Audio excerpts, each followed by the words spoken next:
Saudara-saudara sekalian, selamat sore. Pada kesempatan hari ini, kami akan kembali membagikan informasi terkait penanganan pandemi COVID-19 yang kita laksanakan sampai dengan hari ini, tanggal 28 Mei 2020, dengan cut-off data di pukul 12.00 WIB. Saudara-saudara, kita kembali lagi pada acuan kita di dalam penanganan pandemi COVID-19 ini, yang sudah tegas diarahkan oleh Presiden pada beberapa saat yang lalu, di mana ada 6 arahan yang harus kita pedomani.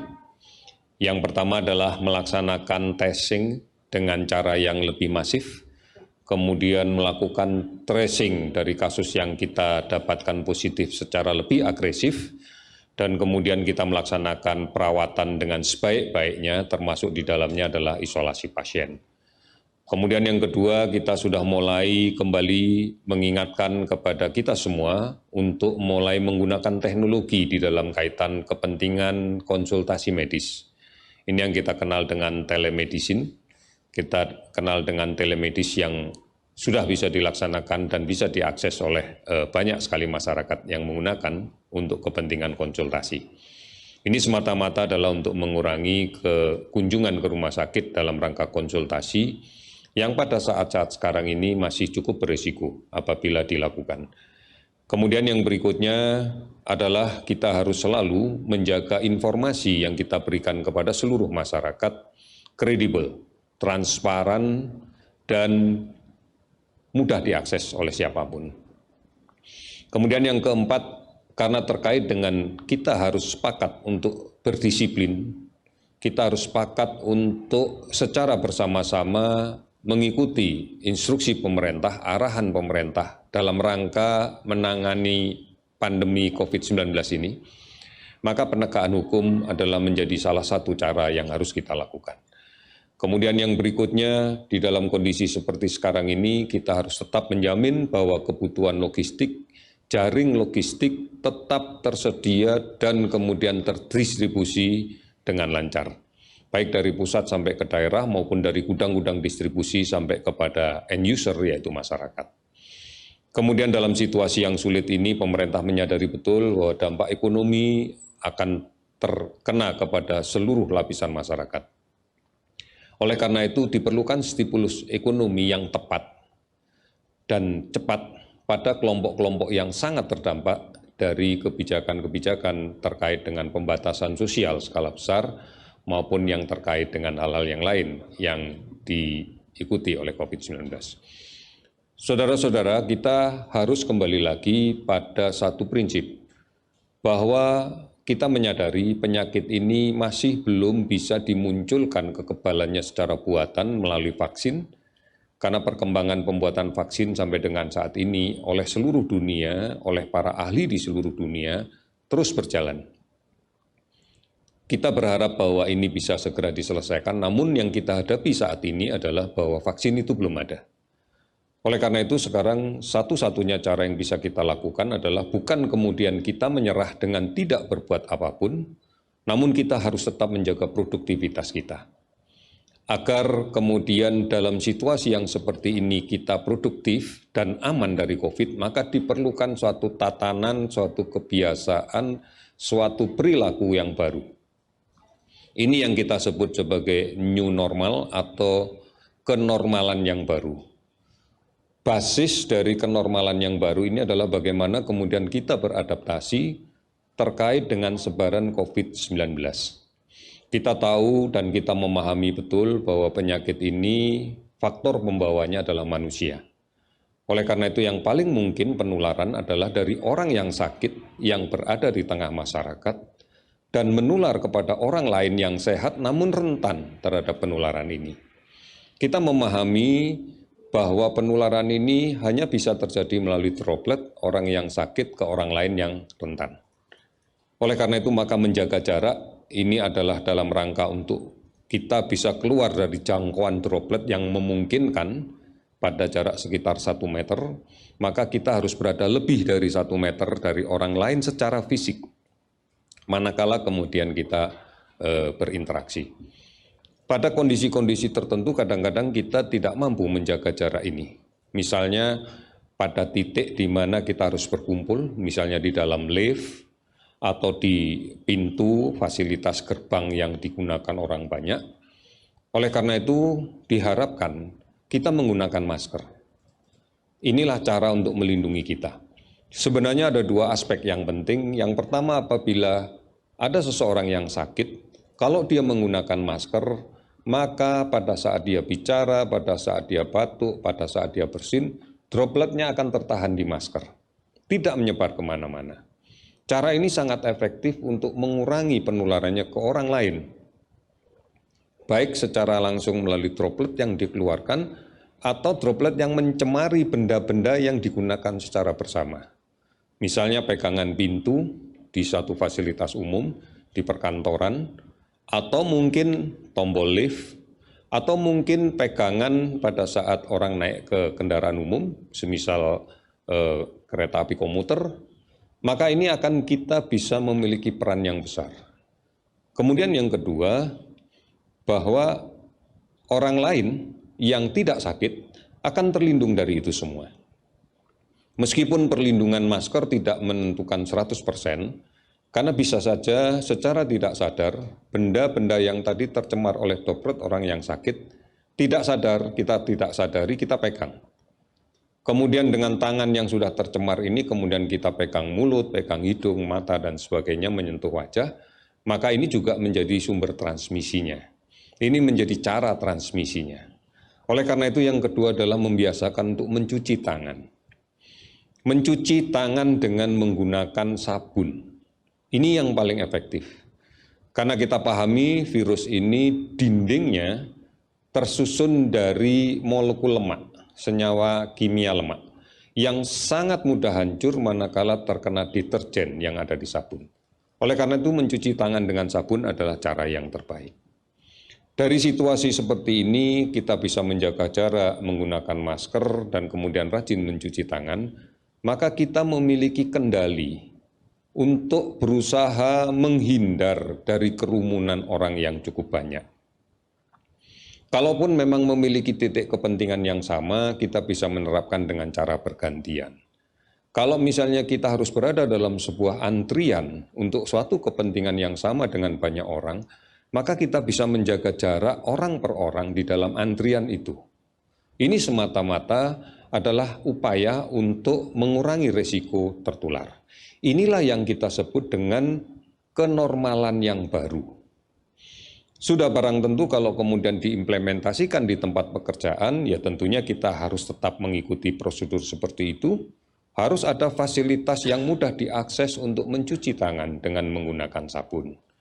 Kemudian mengatur tempat duduk atau formasi susunan kerja yang kemudian memungkinkan adanya physical distancing. Kemudian melakukan kegiatan-kegiatan yang tidak harus disertai dengan berkerumun. Ini adalah upaya-upaya kita untuk menghindari ini. Inilah yang kita sebut sebagai normal yang baru. Saudara-saudara, tentunya kita nanti akan bisa mempertimbangkan. Di dalam situasi yang seperti ini, tentunya kita akan selalu memperhitungkan apa keuntungannya keluar rumah. Kalau memang tidak banyak manfaat yang kita dapatkan, justru lebih banyak ancaman yang mungkin kita dapatkan pada saat kita keluar rumah, maka sebaiknya di rumah saja, tidak kemana-mana. Dan yang lebih penting, pada saat kita melakukan aktivitas di luar rumah begitu sudah selesai dan kembali ke rumah, cuci tangan, mandi jika memang diperlukan, ganti baju dan gunakan baju yang baru. Ini upaya yang bisa kita lakukan. Kebiasaan-kebiasaan inilah yang harus kita tanamkan di seluruh anggota keluarga.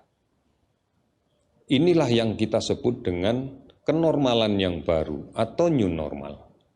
Saudara-saudara, ini cara yang paling tepat. Dan seluruh dunia melakukan cara-cara seperti ini. Oleh karena itu produktivitas kita bukan berarti kita hentikan, karena kita tidak tahu sampai kapan vaksin ini akan ditemukan. Tetapi kita beradaptasi dan berdampingan dengan situasi yang masih sangat memungkinkan untuk terjadinya infeksi penularan COVID-19 ini. Oleh karena itu, sudah barang tentu siapapun yang kemudian mengelola tempat-tempat umum, mengelola tempat-tempat kerja, mengelola sekolah, mengelola tempat ibadah, harus memperhatikan semua aspek ini. Bahkan kita berharap menjadi kontrol terhadap disiplin yang dilakukan oleh masyarakat. Kita sangat berharap bahwa pemilik toko mampu menjaga seluruh masyarakat yang menjadi konsumennya untuk patuh dengan ini. Kita bisa mengatur flow arus orang masuk ke toko tanpa kemudian harus berdesak-desakan. Ini adalah upaya bersama. Oleh karena itu, seharusnya kenormalan yang baru adalah gaya hidup kita, adalah kebutuhan kita, adalah perilaku kita yang tidak harus kemudian ditekan-tekan, disuruh-suruh, diperintah-perintah oleh institusi apapun, termasuk oleh pemerintah.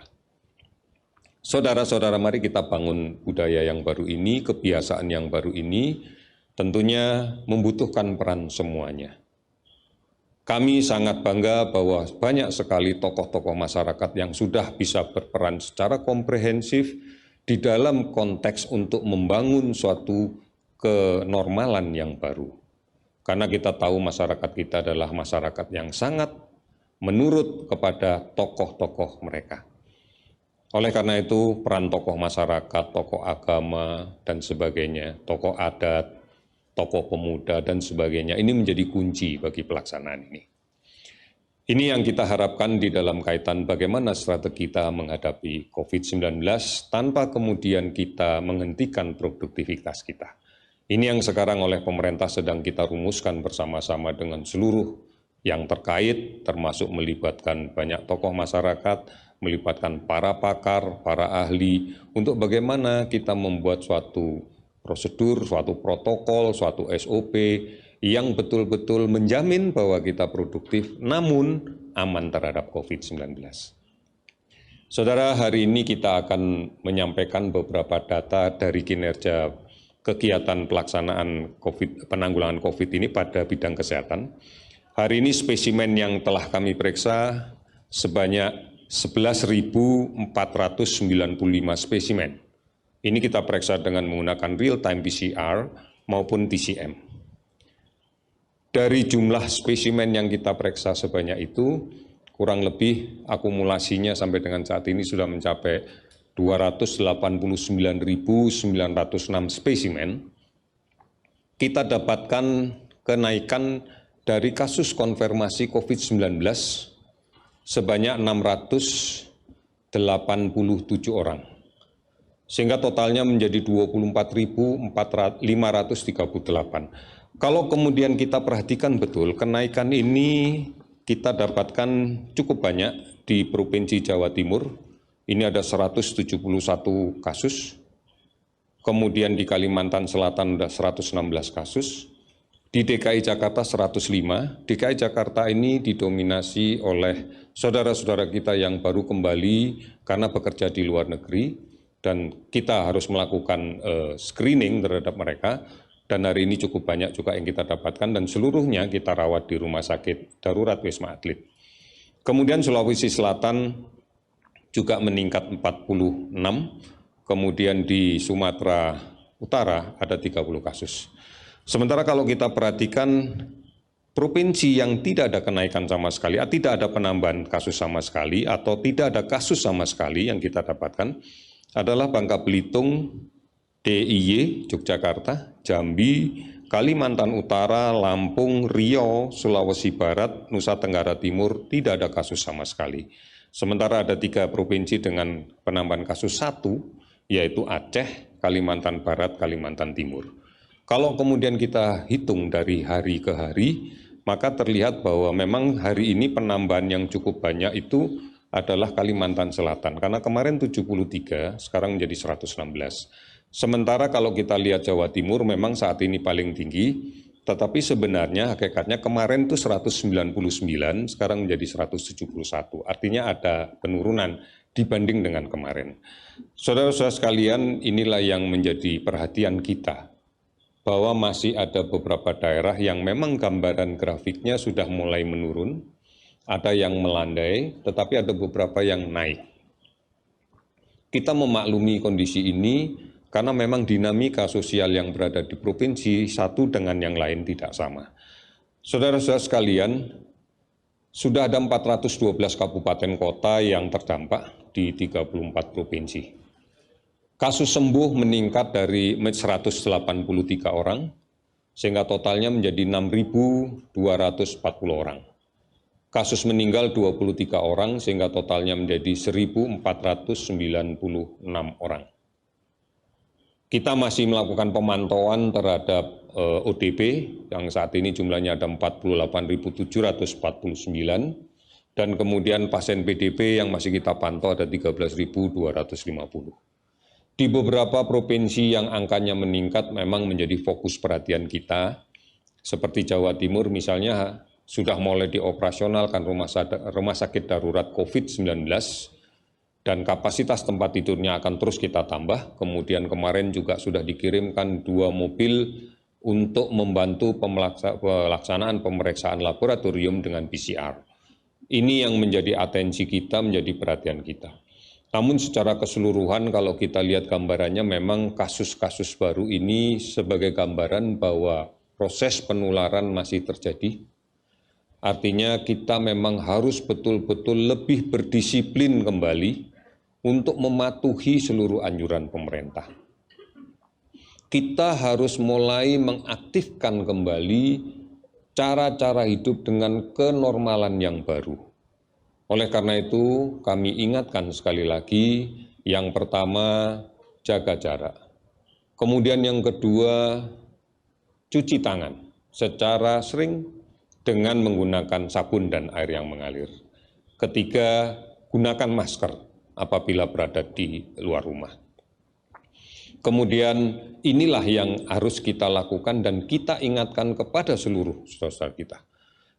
Pemerintah sudah mulai menyusun bagaimana skenario untuk kemudian kita mulai produktif kembali. Bukan hanya di bidang ekonomi, tetapi juga kita kembali lagi mulai memikirkan bagaimana proses pendidikan, pembelajaran di sekolah, di kampus sudah mulai harus kita hidupkan kembali, kita jalankan kembali. Bagaimana kemudian kegiatan beribadah di rumah-rumah ibadah juga kita kembalikan seperti semula. Tentunya ini akan sangat tergantung pada kondisi epidemiologi daerah itu saat ini. Kita tadi sudah bisa melihat sebagian sudah kami jelaskan bahwa kondisinya tidak sama masing-masing daerah. Oleh karena itu tentunya kajian harus komprehensif di masing-masing daerah.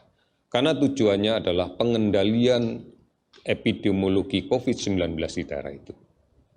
Saudara-saudara, terima kasih bahwa selama ini sudah mengikuti informasi yang benar tentang COVID-19, baik di portal covid19.go.id, atau kemudian menanyakan melalui call center 119, atau melalui akun media sosial @lawancovid19, atau kemudian melalui beberapa aplikasi online, layanan telemedicine yang lain. Dan saya yakin bahwa berita yang rutin disiarkan oleh Televisi Republik Indonesia dan Radio Republik Indonesia, serta disebarluaskan oleh seluruh televisi dan radio swasta yang lainnya, ini memberikan informasi yang benar, informasi yang bisa dijadikan pedoman, dan bisa dijadikan pegangan bagi semuanya. Oleh karena itu, saudara-saudara sekalian, kita harus yakin bahwa disiplin, bahwa kebersamaan, bahwa gotong royong itulah kuncinya. Kita menuju ke era yang harus kita hadapi dengan cara hidup yang baru, dengan persepsi normal yang baru. Ini kuncinya. Kami yakin kita bisa. Yakin kita bisa. Indonesia pasti bisa. Sekian, terima kasih.